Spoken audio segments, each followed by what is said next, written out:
won't be getting into the math of how the algorithms work because it's usually boring and you lose interest. You don't need to know Python yet. If we do have a second session, you can learn Python by yourself. It isn't too hard.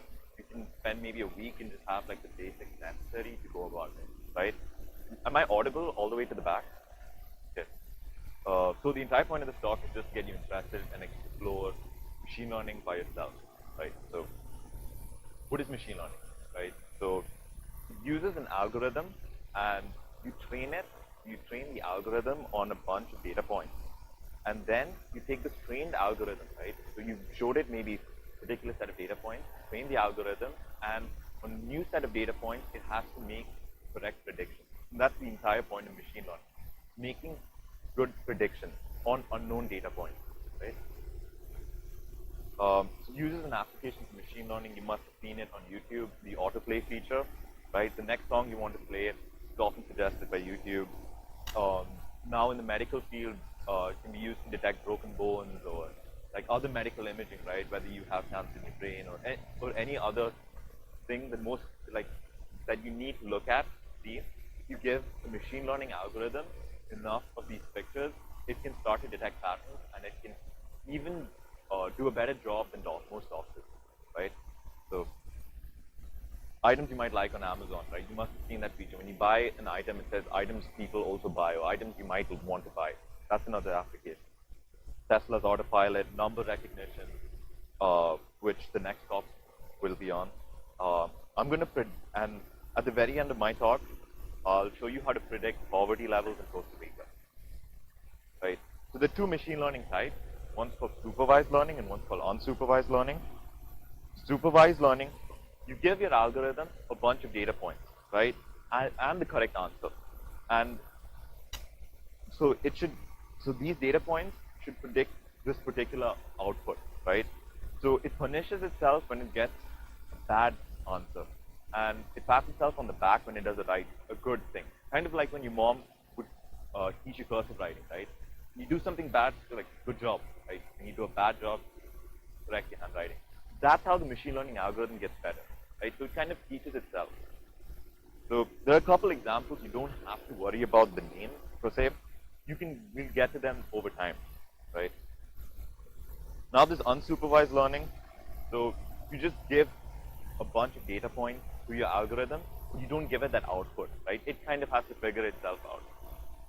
We're not going to go much into it because it's not, I don't see the point of it right now, especially when you're just starting off, right? So supervised is the way we're going to go right here.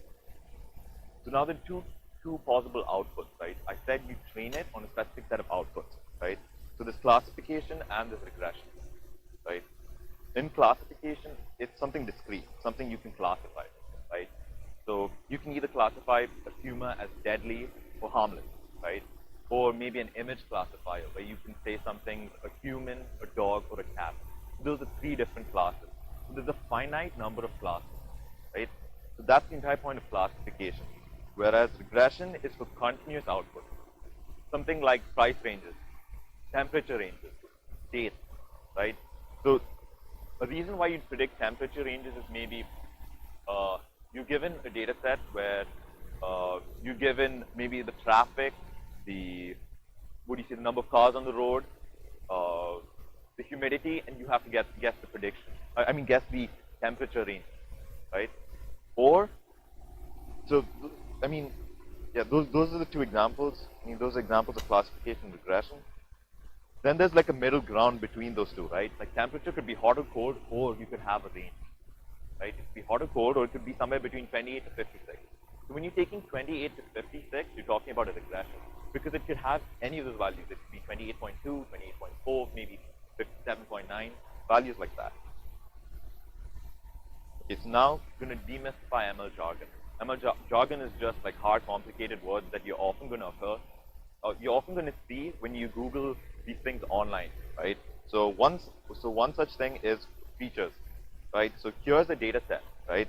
So then now the columns, as in the vertical rows are, so you have something called ID, V2A, Hackdoor, rooms, etc. Right? This is from the Costa Rica data set that we'll be looking at a little bit later.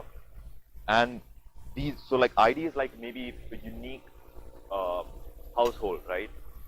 And the rooms are maybe like the number of rooms in the house. Yeah, exactly, in a house. And using all these features, right? And the thing about some data sets is you won't really understand what the columns really mean, right? But when you pass it your algorithm, your algorithm does all the math and it gives you an answer, right? So these vertical things, let's say for cancer, right? You're predicting whether tumor is deadly or harmless, right? Features that you could have are maybe the height and the width of the tumor, the number of good to bad cells in the tumor, how old the patient is, what the gender of the patient is. So those are all features of a tumor, right? And you can use those features to get a prediction, right? So that's what a feature is. Then there's the data set. The data set is the collection of all those things, of all the, so the rows represent the number of training points, and the columns represent all the features, right?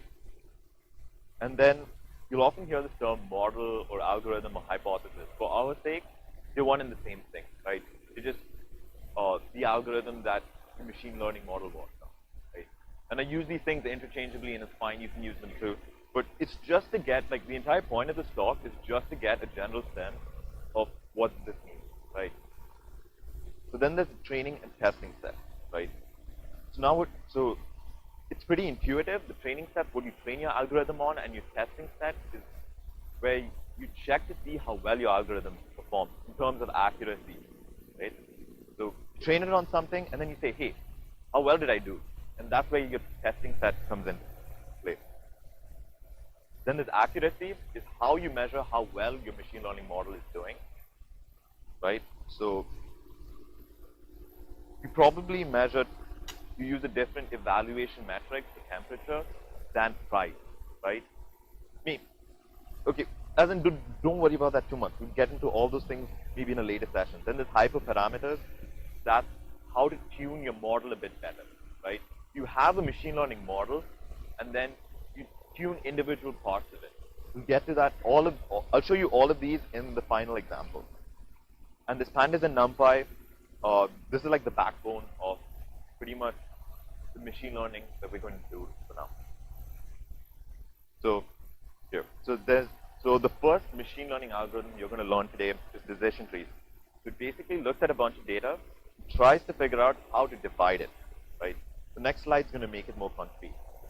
So how would you divide these points, right? So the squares represent deadly tumors, and the circles represent harmless ones, right? Ones that that are operable, the ones that you can remove out, right? So there are only two possible classes. So this is a classification problem, right? There's deadly, and there's harmless. It's not a regression. Tumors are not continuous, right? There's no way of doing that. It's either good or it's bad, right? So the axis, let the y-axis be height, and the x-axis be the width of the tumor, and the square and the circle, you already know. Square's bad, circle's good, right? That's how you divide it, right? So the green line is how the decision tree would divide it. So anything in this side, bad, right? So it tries to divide your data set into classes, right? So to make it more concrete, if you have a question mark, right? Let's say the question mark is an unknown data point. What do you think it's most likely going to be?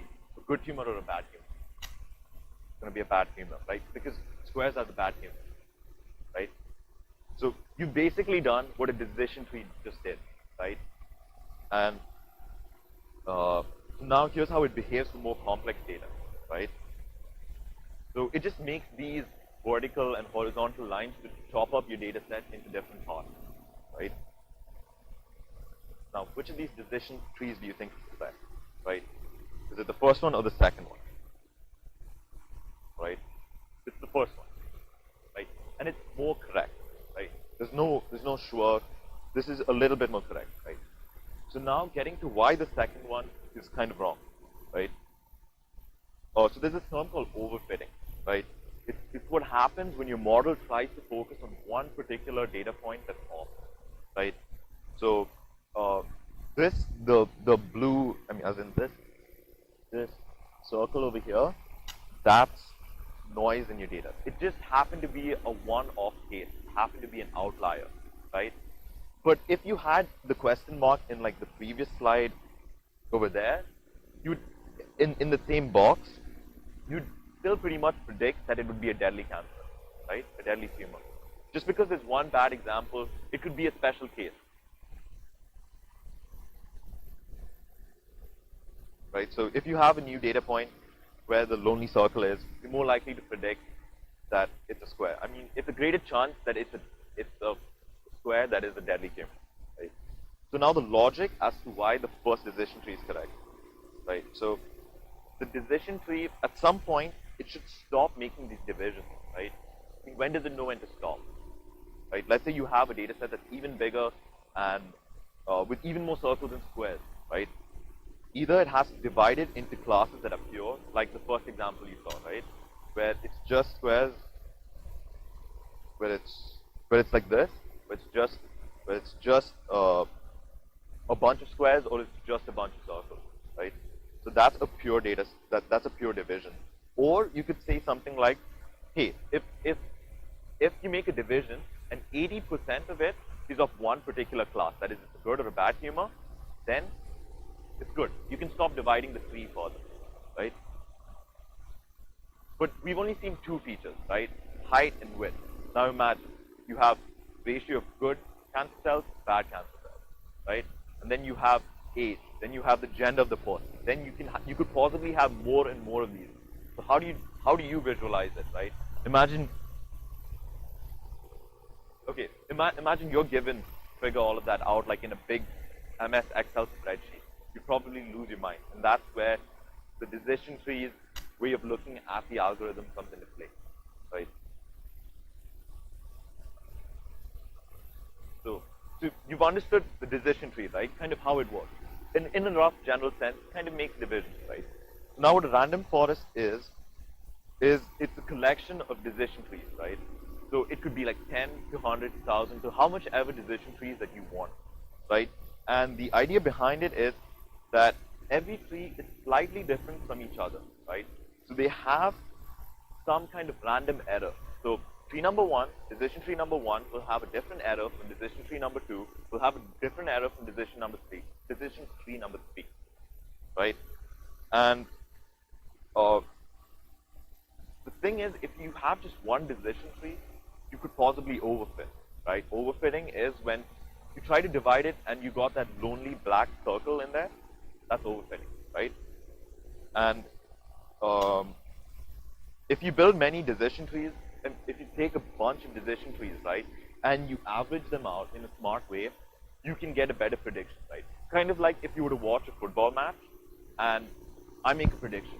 I probably don't know enough about football, but if I ask maybe an average of 20 of my friends and, you know, we average it out, we're probably going to be correct. And that's the same idea behind a random forest. So it takes a bunch of decision trees and it has a better prediction, right?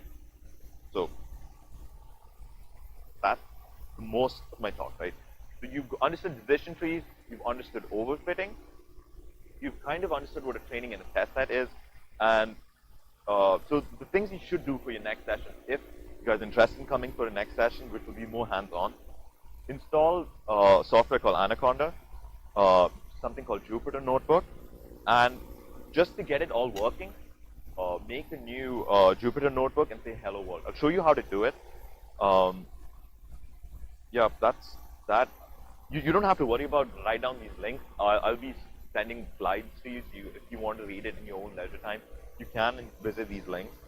So here are other links for you, right? So if, how many of you know Python? Right. So for everybody else, it's not hard, right? Or it could take you maybe 4 hours, right? You learn Python. The bare bone Python necessary to do machine learning, right? But that involves a lot of Googling, right? If you learn Python in 4 hours, there's not much you can do. You have to Google, but you can still get somewhere, right? So Here's the website, automates the boring stuff. It's a really good website. That's where I learned Python from. Read the first 5 chapters. That should give you enough context to work on Python. They're like Python data types, right? So there's a machine learning course on Udacity. That's pretty good. It doesn't get into the math. That's kind of why I picked the course. There's another really famous course called the Andrew Ng's machine learning course. It's far more into math, but I'd much rather you start off with this one because it doesn't have too much math. And maybe a word of advice is when you're doing it, try going as fast as possible, right? With it and answer all the quizzes and do all the assignments. And if you get stuck on an assignment, I posted a GitHub solution to the assignment, right? So look at the assignment, maybe you can't think of one piece of code, right? So think about why that piece of code makes sense to you, right? And after you do these, maybe it's worth checking out this book called Machine Learning, or Introduction to Machine Learning. It has a lot of good topics, right? Again, read that book as fast as possible. In the sense, try to go to the book as fast. Don't read it page to page, right? As soon as you see a main topic in it, try to understand that topic. Like just have an intuition of how it works, and maybe remember that topic's name. Because when you work on data sets, you'll often come up with an idea that you read in that book, right? And there's a Jupyter Notebook, which is again, I'll show you these things. So yeah, now onto some real data.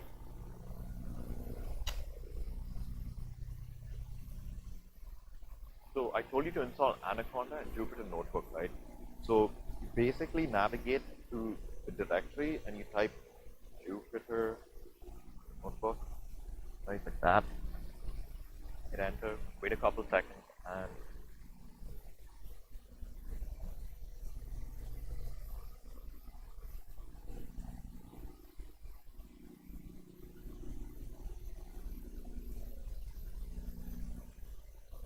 so you get something like this, right? So this is Jupyter Notebook, right?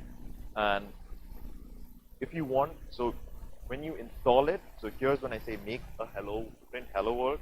So you hit new, Python 3, and print.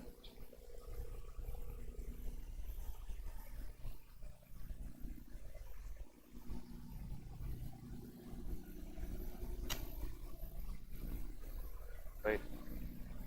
And the entire point of printing hello world is just to see whether everything is right. And that's for session 2, right? In session 2, we'll go into things a little more in detail, right? So,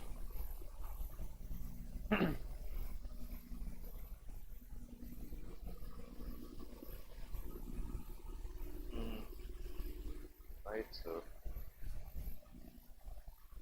okay, wait, so slide.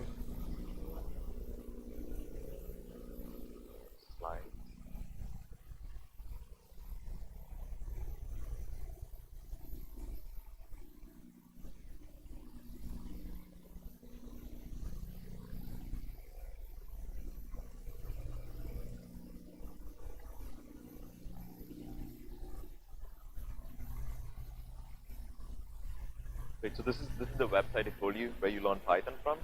So do 0 to 5, and that should be enough for you to do this Udacity course, right? And they go into different machine learning models, and it's a really great course to start out with, right? So that's that. Then, oh, the GitHub solutions.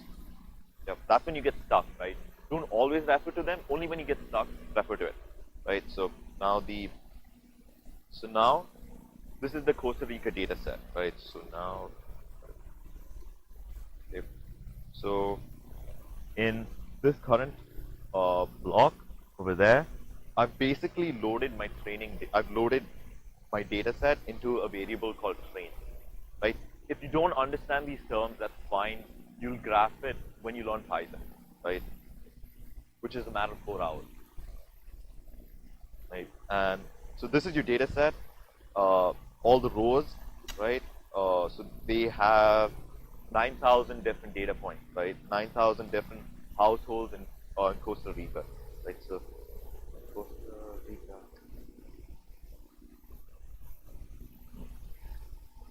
So these are all the columns, right? As in all the features.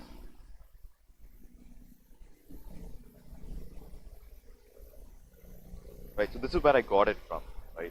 So here's a website. It's called Kaggle. Have you heard of competitive coding? Right?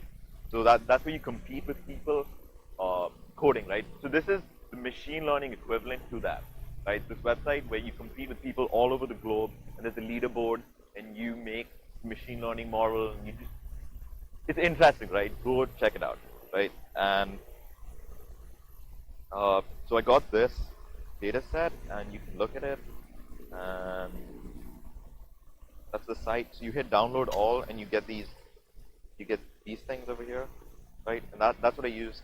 You train and test CSV. Again, all of those are fast.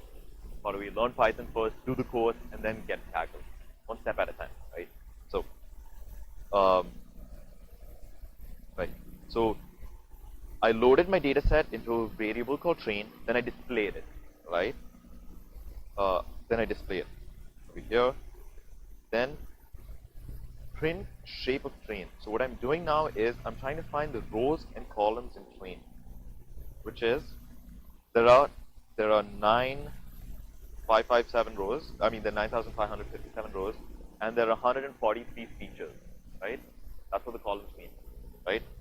And so now they're data types, right? So you don't have to worry too much about it right now, but what it means is, right? Oh, right. So look at this data, right? It's 64.00000. That's a float, right?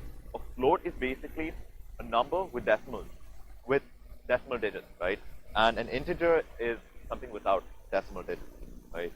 And Python has another data type called objects, which are basically strings. Strings are an English equivalent for word, right? So you can see a string over here. This is a string, right? So they're characters and numbers. That's a string, right? Right. So now what I'm doing is I'm seeing the rows and columns of my data set. Then I'm looking at the unique data types, as in what all data types are there. So it prints out, I have objects, which are kind of strings, which are words, right? And then I have floats, which is numbers with decimals. Then I have integers, right? So right now, it's kind of it's too early to tell you what to do with strings in machine learning applications. So I decided against it. So I removed strings from your data set, right? And that's what this does. This line over here does. So train, exclude objects, right? Don't worry too much about these lines. The main bulk of code is only 4 lines, right? All of this is something called data processing or data cleaning, which is the actual heart of machine learning, right? So then you can skim over most of this, and this is it, right? This chunk of code, this is the most important thing. So what I'm doing is I'm making a random forest object, right? Basically, I'm making an algorithm, an empty algorithm template, right? And now what I'm doing in this line over here is I'm fitting the random forest to the training data, right? As in, I'm just teaching it, right? This is where, when it makes a good prediction, good job, or like when it makes a bad prediction, like a slap on the back, right? And here's where you predict it, right? I'm predicting it, and it gives you an accuracy of 93%, right? Which is pretty impressive. Let's say you had to look at this data set by yourself and try to predict the poverty levels in Costa Rican households. How long would it take you to look at 9,500 different rows and 143 columns? Take forever. And this is the use of machine learning to make that easier and to get better predictions. Right. That's it for me for today. Session 2 will go into a little more detail on how to do these kind of things much better, and a little more maybe into the math. I don't know, right? So that's it for me. Thank you. Also, if you have any questions regarding the slides,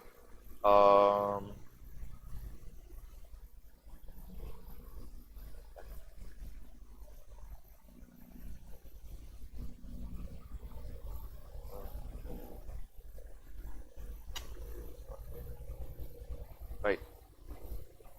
If you have any doubts, and I guess people are shy to ask doubts, you can use that link and you can submit a question, right? So if you have a question, you can ask it now. You can either ask it anonymously, so say hi, something, but ideally ask the question, right? If you down, just let it better. 100%. Yeah, I'm definitely going to put up this presentation. Yeah, you can check out the video too. Send it to your friends. Save some. Those days were lazy. Right. Do you have any questions? If you want, you can use this Google link. So that's the link, right? So you just type that on your phone. If you want to ask a question, you can. You type. Do you have any questions at all? All right. Yes, done then. Thank you. All right. Cheers. That's my number, right? If you guys want to WhatsApp me, like, hey, what do I do next? Did the course. I learned Python. What next? Text me. I have no issue. Pretty much anytime. Right? And yeah, that's it. Thank you for coming. There's another talk. There are more talks coming, right?